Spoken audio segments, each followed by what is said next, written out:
Le 27 avril 2009, sur l'un des cols qui surplombent le cirque de Mafat à La Réunion, le pilote d'hélicoptère Yann Morvan est censé récupérer 3 couples pour les déposer sur le littoral à Rivière-des-Galets à proximité de Saint-Denis. Quand il arrive, il n'y a que les 3 hommes, car selon leur dire, les femmes ont préféré rentrer à pied. 2 des 3 hommes montent à l'arrière de l'appareil et un homme monte à l'avant à côté du pilote et de son mécanicien. L'homme à l'avant sort une arme blanche et attrape le mécanicien qui est à côté de Yann. Ce dernier réagit immédiatement et tente d'établir un contact radio avec un hélicoptère croisé auparavant. Seulement voilà, lorsque l'homme armé s'en aperçoit, il arrache le câble. Cela ne s'arrête pas là puisque un des hommes à l'arrière lui assène un coup de crosse, ce qui lui fait perdre connaissance. C'est pas très malin, hein, parce que c'est le pilote de l'hélicoptère.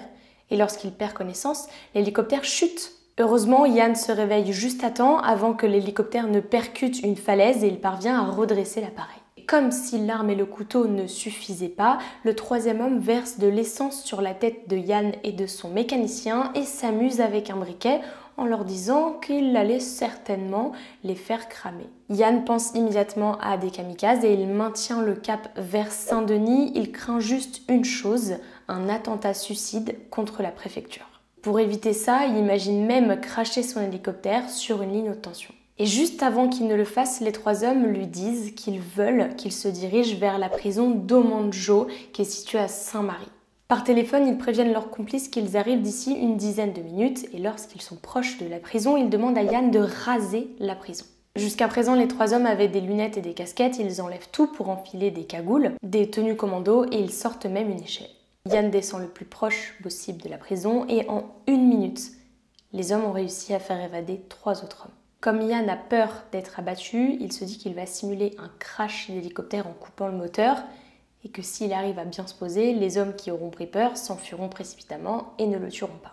Et c'est une grosse chute de 300 mètres qui les attend. Yann a déclaré plus tôt. On s'est posé à la vitesse d'une boule de pétanque lâchée du ciel. Il pose l'appareil dans une zone industrielle de Saint-Denis. Les 6 hommes ont eu très peur et ils s'enfuient le plus vite possible à bord d'une camionnette blanche. Les 3 hommes qui se sont évadés de prison sont Giuliano Verbar, son amant, Jean-Fabrice Michel, âgé de 25 ans, et le père de ce dernier, Alexin Michel, âgé de 51 ans.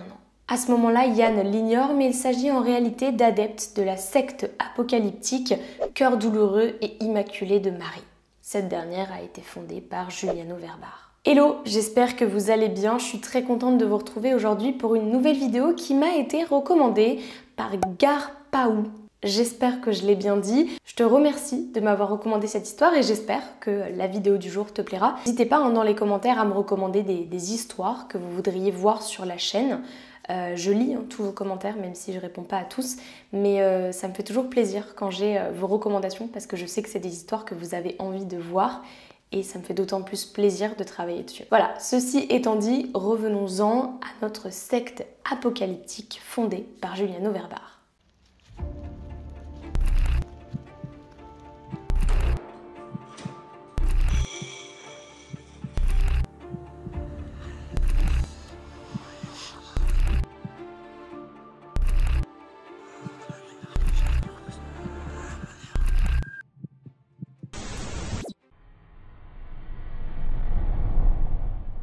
En septembre 2002, Verbar, qui est âgé de 20 ans, aperçoit la Vierge Marie dans le cocotier de son jardin. Plus précisément dans les feuilles de son cocotier, puis tous les 8 du mois, il la voit de nouveau. Elle s'adresse à lui en l'appelant « mon petit lys d'amour » et lorsqu'elle lui parle, il décide de prévenir l'Église et notamment l'évêque de La Réunion. Monseigneur Gilbert Aubry est l'évêque de La Réunion.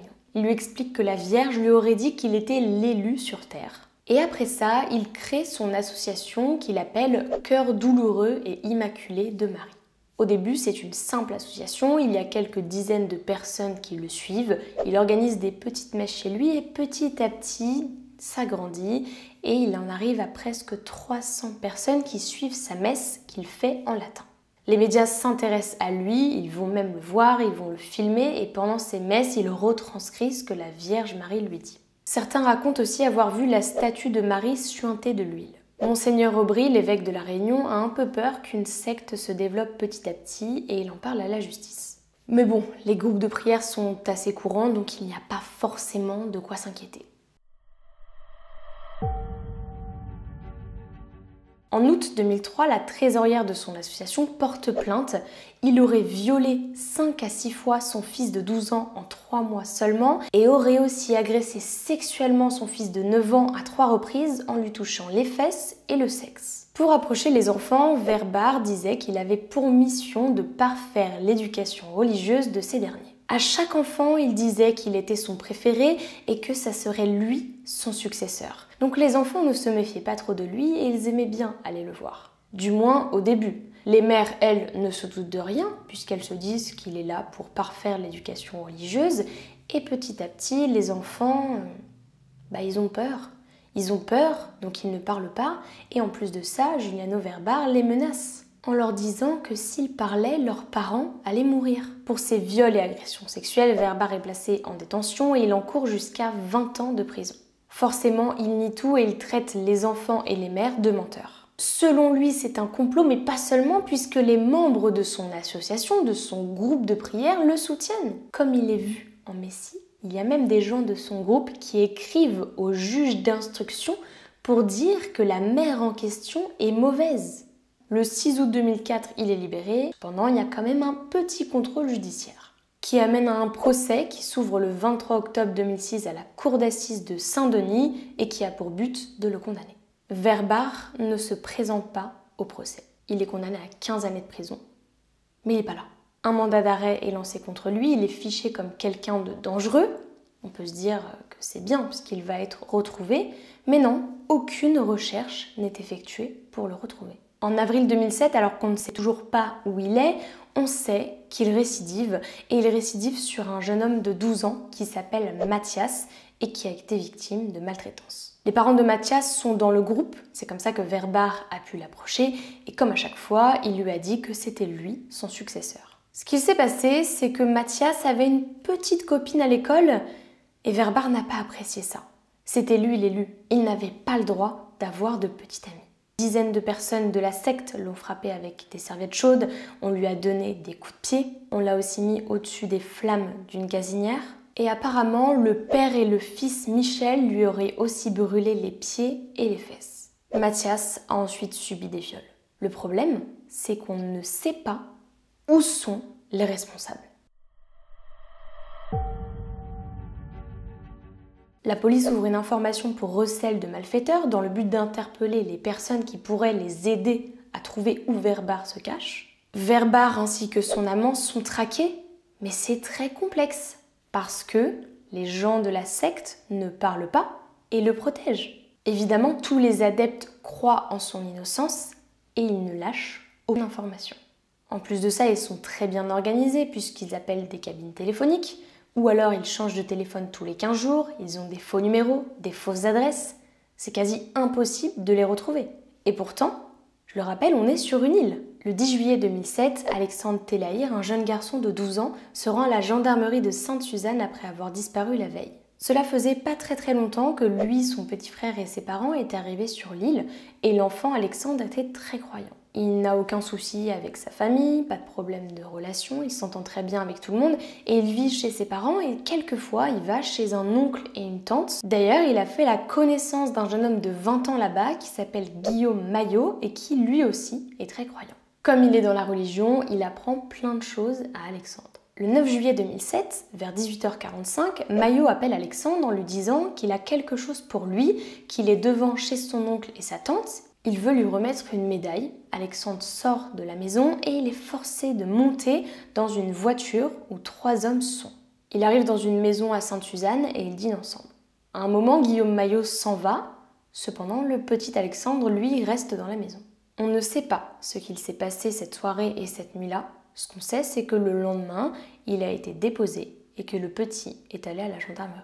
Les policiers interrogent Guillaume Maillot. Au début, il nie tout. Il leur dit que lui, il est très croyant, qu'il veut devenir prêtre et que tout ce que le petit garçon raconte, c'est faux. Après 26 heures d'interrogatoire, il craque et il confirme la version d'Alexandre Telaïr. Le projet était d'inviter Alexandre à une réunion de prière. En effet, les hommes recherchaient un nouvel élu puisque Verbar était en cavale et il fallait le remplacer. Quelques semaines plus tard, le 3 août 2007, à Saint-Denis, il est 18-19h, lorsque la mère d'Alexandre appelle Dominique Sécard, brigade de recherche. Elle dit à la brigade de recherche que son fils a été enlevé et que cette fois-ci, c'est du sérieux.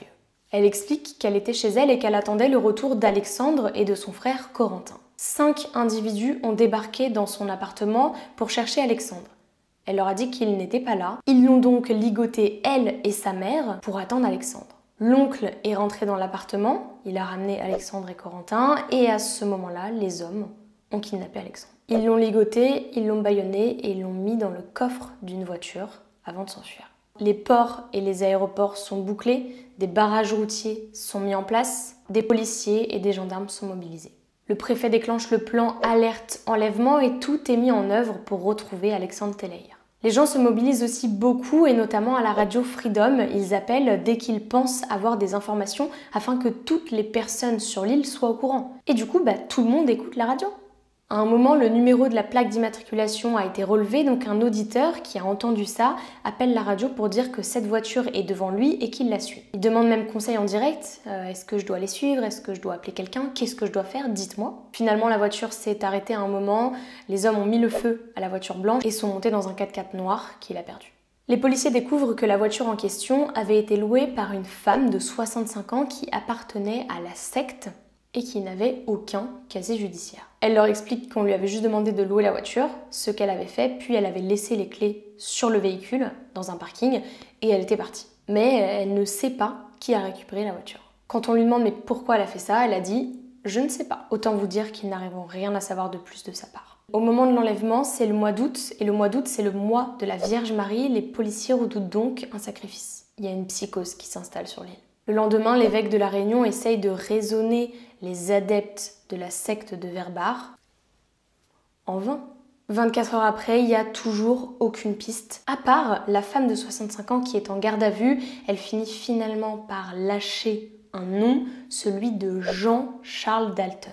Jean-Charles Dalton, il est âgé de 25 ans, il a une femme, il est sans emploi et la police l'arrête. Les policiers se rendent très vite compte que lui et sa femme sont des membres très importants de la secte et notamment que Dalton fait partie de l'un des 5 ravisseurs. Il accepte de coopérer, il emmène les policiers vers une planque. Enfin, du moins, c'est ce qu'il dit, puisque lorsqu'ils arrivent, il n'y a personne. Après 10 heures, il dit à la police qu'il pense, qu'il croit, qu'il a entendu le fils Michel parler du petit tampon. Donc il leur dit « ça me dit quelque chose, je vous amène devant une maison là-bas ». Rien, nada. Tout ce qu'il se passe, que ce soit au niveau des recherches, des policiers, des auditeurs, de tout le monde, ça se passe vraiment en direct à la radio. Et les gens suivent vraiment ça comme une série, ça anime tout le monde. Les policiers ont pour but de se rendre à Petit Tampon et ils se disent, si Dalton nous dit la vérité, il faut pas trop qu'on se fasse repérer. Donc il y a un hélicoptère qui survole par la côte ouest et eux, ils arrivent par l'est pour éviter justement de se faire repérer. Encore une fois, Dalton trimballe les policiers dans l'unique but de laisser le temps à ses complices de s'enfuir. Ils en ont un peu marre quand même, les policiers, d'être pris pour des cons, et ils commencent à analyser le comportement de Dalton. Et ils remarquent qu'à un moment, lorsqu'il passe devant un portail métallique, son comportement change un petit peu. Ils se disent, c'est bizarre quand même. Devant ce portail, il y a une voiture qui est garée et en notant la plaque d'immatriculation du véhicule, ils se rendent compte que l'immatriculation du monospace a déjà été signalée. Le GIPN s'équipe avec des boucliers, des gilets pare-balles, des fusils d'assaut et ils parviennent à maîtriser 2 adeptes. Ils disent au GIPN qu'Alexandre est dans la maison d'à côté. Quand ils s'y rendent, ils trouvent Alexandre sain et sauf. Et plus loin, sous un véhicule, très calme et serein, Verbar. Son arrestation fait la une des journaux, de la radio, enfin de tout. Et étant donné que tout le monde connaît l'adresse, il y a beaucoup de monde qui s'y rendent. Ils arrêtent également son amant et ils placent 7 autres fidèles en garde à vue. Alexandre n'a pas été maltraité physiquement, cependant les hommes lui ont crié dessus et il dira à la police qu'il a très mal vécu ce moment. Et c'est bien ce que les policiers pensaient, Alexandre était l'élu et ils voulaient le sacrifier. Verbar est assez doux, il paraît assez sensible, du moins c'est ce que les policiers pensent au début. Quand ils commencent à creuser un peu et surtout qu'il n'y a plus ces adeptes autour, ils se rendent compte que ce n'est pas la même personne qu'ils ont en face d'eux. Lorsqu'il n'y a que lui et son avocat, il se met à pleurer, il dit qu'il a été violé par son grand frère. Son grand frère était alcoolique, il a aussi été violé par un prêtre. Ils apprennent aussi que son père, qui est tamoul, était un prêtre hindou et qu'il avait le don de guérisseur. Sa mère, de son côté, était catholique et il a grandi dans une famille qui était assez pauvre. C'est sa grand-mère maternelle qui s'est beaucoup occupée de lui. Comme elle était très croyante, elle l'emmenait avec elle à la messe. Il est devenu enfant de cœur petit à petit et il adorait ça. On raconte aussi qu'avec ses camarades, il jouait au curé et qu'il adorait faire la messe. Sa grand-mère pensait que c'était lui l'élu, le futur messie, et elle a tout fait pour essayer de convaincre tout le monde. Elle a également fini par convaincre Verbar, et c'est peut-être de là que tout part. Il a suivi des études d'espagnol dans une faculté et en parallèle, il préparait son séminaire. Il était aussi à l'aumônerie de l'université. Cependant, il n'y est pas resté très longtemps parce que le responsable de son service diocésain le trouvait étrange et il l'a fait virer. Il a forcément été très déçu et il a pris une année sabbatique pour aller en Espagne et en Italie. Là-bas, il a rencontré Déborah, une voyante, qui avait une vierge qui suintait de l'huile et il a décidé de la ramener chez lui. C'est à partir de là qu'il a commencé à voir la vierge dans les feuilles de son cocotier tous les 8 du mois et qu'il a créé son groupe de prière. Il faisait la messe en latin et petit à petit, il avait de plus en plus d'adeptes. Il a même demandé à ses adeptes de signer d'une autre manière et il ne reconnaissait pas l'autorité de l'évêque de La Réunion. Il a d'ailleurs rompu avec l'église catholique de La Réunion. 2 ans plus tard, le 28 juillet 2005, il est devenu évêque de La Réunion. Alors vous allez me dire, mais comment c'est possible, puisqu'il y avait Monseigneur Aubry? Eh bien, c'était évêque de La Réunion de l'église de l'ordre de Saint-Charbel. C'est une église qui fonctionne en ligne sur internet et elle compte 500 000 adeptes. Il est entré en contact avec eux grâce à Marie-Corinne Michel, qui était la sœur de son amant. Revenons à son arrestation et son jugement. Verbar est jugé de nouveau pour la première affaire de pédophilie, celle pour laquelle il avait été condamné à 15 ans en 2006. En plus de ça, il est jugé pour le viol et l'acte de barbarie sur Mathias, mais aussi pour l'enlèvement d'Alexandre. Comme il est envoyé en prison, ses adeptes font une grève de la faim et manifestent. Le 27 avril 2009, des auditeurs signalent à la radio qu'il y a un hélicoptère qui vole très très bas, notamment proche de la prison. Vous connaissez la suite, l'hélicoptère est au-dessus de la prison, les 3 hommes à bord de l'hélicoptère aident 3 autres hommes à s'échapper, et ensuite, ils s'enfuient. À La Réunion, le plan Papang est déclenché. Ce plan consiste à boucler toutes les sorties de l'île. L'hélicoptère est passé au peigne fin, les policiers essayent de relever des empreintes et dans un sac, ils découvrent la carte d'identité d'un des 3 hommes. Il s'agit de Jean-René Jens qui était proche de Verbar et qui, 9 mois avant, avait dit qu'il voulait entamer une grève de la faim devant les caméras pour essayer de le faire libérer. Lui, il a une vie ordinaire, c'est un facteur, il est marié, il vient d'avoir un bébé, mais il est prêt à tout pour sauver Verbar. Les policiers apprennent que le 2e homme, le passager avant, celui qui avait menacé le mécanicien, est Rodolphe Cadet. Lui, il est aussi prêt à tout, puisqu'il avait déjà voulu se faire emprisonner en disant que c'était lui qui avait enlevé Alexandre. Mais non, ça n'a pas marché, il a été relâché et après ça, il a tagué la prison du port et il a fait un braquage dans le but de se retrouver dans la même prison que Verbar. Enfin, le 3e homme, vous le connaissez déjà, c'est Guillaume Maillot, le futur prêtre. En tout, il y a 18 gendarmes de la brigade de recherche de Saint-Denis qui sont épaulés par une 30aine de militaires des autres brigades et tous ensemble, ils ont déployé des moyens colossaux pour retrouver Juliano Verbar. Au total, les enquêteurs ont procédé à 40 perquisitions de domiciles et de véhicules, 50 auditions libres et 12 gardes à vue. Mais personne ne parle. Les gendarmes découvrent que Verbar a mis la pression sur ses adeptes. C'était facile, ils étaient tous sous emprise psychologique et il leur faisait passer des petits papiers minuscules sur lesquels il y avait inscrit des consignes qu'ils devaient respecter. Un détenu interrogé a expliqué le projet de Verbar. Il consistait à se terrer pendant 2 ou 3 mois sur les hauts de Sainte-Suzanne avant de prendre un bateau pour Maurice puis un avion pour l'Espagne. Et il y a même des cours d'espagnol qui ont été découverts dans sa cellule. Les gendarmes sont persuadés d'une chose, le détenu et ses complices n'ont pas quitté l'île, craignent cependant un suicide collectif. Ils avaient notamment retrouvé du raticide dans l'hélicoptère qui aurait dû être ingéré en cas d'échec du plan. Dans l'un des garages d'infidèles, ils trouvent aussi une chapelle aménagée avec du mobilier liturgique. Selon l'imaginaire de la secte, il s'agit du seul endroit qui sera épargné à La Réunion lors du déluge divin. Il y a des profils totalement différents, des retraités, des employés, des mères de famille, des enfants. Une des adeptes a même répété 500 fois pendant sa garde à vue « Je n'ai rien à dire ». La secte de Verbar, c'était une secte apocalyptique et il y avait pas trop de salaire, enfin les gens n'avaient pas de salaire, ils mettaient toutes leurs économies dans une sorte de pot commun et ils s'étaient éloignés de la société et de leur propre famille et c'est comme ça que Verbar pouvait vivre. Il ne s'est absolument pas enrichi, cependant il vivait grâce aux membres de sa secte. Après 7 jours, les policiers ont de bonnes raisons de penser que Verbar serait dans une maison au nord-est de l'île. Le locataire, lui, ne dit rien et en remontant la ligne téléphonique, il se rend compte que la maison appartiendrait à une personne qui, un mois plus tôt, en échange de 5 € a prêté sa carte d'identité à un fidèle de Verbar. En remontant d'autres appels, il tombe sur un studio qui est situé dans Saint-Denis et il se rend compte que la location a été faite avec un téléphone prépayé qui avait été désactivé ensuite le jour de l'évasion. En analysant la ligne, il voit aussi que l'utilisateur a réservé un autre appartement à Saint-Denis.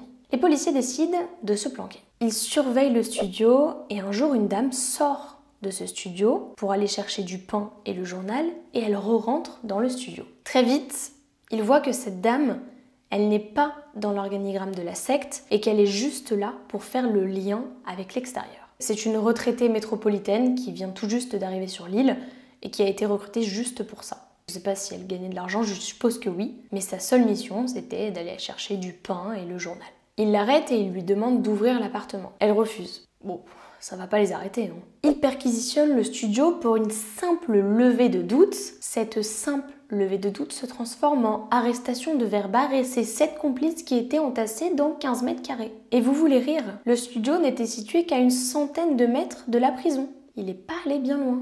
C'est la fin d'une traque de 10 jours, de la traque de Giuliano Verbar, le gourou pédophile. Et cette stratégie de démantèlement, elle a été surnommée Repellis 974. Elle a nécessité 2400 heures de travail, jusqu'à 17 heures par jour et par gendarme en moyenne, notamment pour les filatures des suspects mais aussi les surveillances de planques. Il y a même un enquêteur qui a été chargé d'éplucher à temps plein toutes les petites annonces de location dans les journaux pour retrouver les locations qui ont été payées en liquide. Le 6 avril 2011, le procès de Verbar s'ouvre à la cour d'assises de Saint-Denis de la Réunion pour l'enlèvement d'Alexandre. Il y a aussi 17 adeptes qui sont jugés pour l'enlèvement et la séquestration en bande organisée d'Alexandre. La défense veut faire de ce procès le procès de la secte dans le but de dédouaner Verbar. Alexandre est présent au procès. Quand il prend la parole, il dit qu'il a tout le temps peur, dans la rue notamment quand il voit des hommes musclés. Son petit frère aussi témoigne et il bouleverse tout le monde puisqu'il dit qu'il est très touché par ce qu'il s'est passé. Et en plus de ça, lorsque les hommes ont kidnappé Alexandre, il avait essayé de le retenir en s'accrochant à sa jambe. À ce moment-là, les hommes l'avaient poussé sous la table. Le récit de Corentin a ému tout le monde, mais il a aussi ému Verbar et Verbar a ensuite déclaré « Aujourd'hui, je comprends que j'ai fait du mal et je demande pardon ». Le 20 avril 2011, après plus de 5 heures de délibération, Verbar et son amant Fabrice Michel, avec qui il s'est pacsé en prison, sont condamnés à 9 années de prison. Les principaux organisateurs et les participants de l'enlèvement sont quant à eux condamnés entre 2 et 8 années de prison et les autres disciples, eux, entre 2 et 3 ans de prison avec sursis. En 2012, Verbar est transféré en France métropolitaine et le 1er juin 2013, il est condamné à 13 ans de réclusion criminelle pour évasion, séquestration, prise d'otage et détournement d'aéronefs. Cette peine se cumule bien sûr aux 2 autres peines de 15 ans et 9 ans de prison. Cependant, son avocat, maître Nicolas Normand, a tout fait pour essayer de réduire sa peine. Il a effectué une requête en confusion de peine et grâce à ça, la peine de Verbar est passée de 42 ans à 32 ans. Voilà, c'est la fin de cette histoire. Merci encore à Garpaou de me l'avoir recommandé. Dites-moi dans les commentaires ce que vous pensez de la peine de Verbar. Est-ce que vous trouvez que les 32 ans sont justifiés? Personnellement, je trouve que c'est un peu lourd. Dans le sens où, par rapport à des peines qui ont été données à des tueurs et des tueurs en série, des fois ils ont beaucoup moins, donc je trouve qu'on a vraiment un écart. Mais donnez-moi votre avis parce que je suis vraiment intéressée de le connaître. Sur ce, je vous laisse et je vous dis à très vite pour de nouvelles histoires.